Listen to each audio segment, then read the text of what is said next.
Hindi lang si OWA Administrator Arnel Ignacio ang sinibak sa pwesto, kundi pati ang Deputy Administrator ng ahensya. Kaugnay po yan sa maanumalya umunong pagbili ng lupaing nagkakahalaga ng mahigit 1 bilyong piso.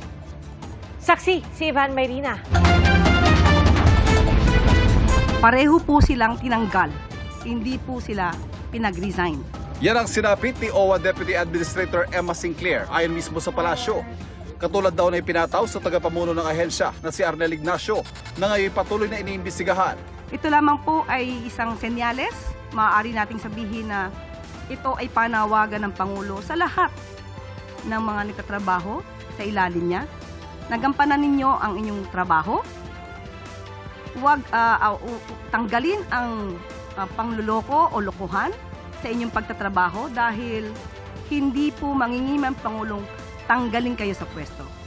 Sinubukan namin hinga ng pahayag si Deputy Administrator Sinclair sa pamamagitan ng kanyang nakalistang numero at email address sa OWA pero wala kaming natanggap na tugon. Ayon kay Migrant Worker Secretary Hans Kakdak, maliban sa pagkakatagal sa OWA ay naghahanda na sila maghain ng mga reklamo kaugnay ng maanumalya umunong pagbili ng OWA ng lupain sa halagang 1.4 billion pesos nang hindi dumadaan sa Board of Trustees. Questionable anya, maging dahilan ng pagbili ng nasabing lupa. Humihiling pa ng dagdag na panahon si Kakdak para tapusin ang kanilang investigasyon na unang natuklasan kasunod ng pag-ikot ay isang white paper sa OWA. Nagpaliwanag na raw sa kanila si Ignacio kung bakit hindi pinaalam sa board ang transaksyon at kung paanong naipalabas ang ganong kalaking halaga nang hindi dumadaan sa board.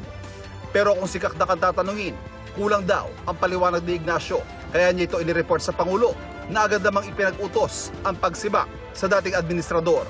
Yung hindi pagpapaalam sa board is in itself one of the grounds under the Anti-Graft Corrupt Practices Act. But again, I will not be ahead of ourselves, because right now investigation is ongoing on our side and in the palace, and there will be the appropriate filing of cases.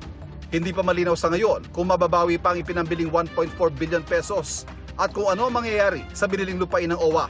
Patuloy naming hinihinga ng pahayag si Ignacio, pero nauna na niyang sinabi sa GMA Integrated News na magsasalita siya sa tamang panahon. Para sa GMA Integrated News, Ivan Mayrina, ang inyong saksi.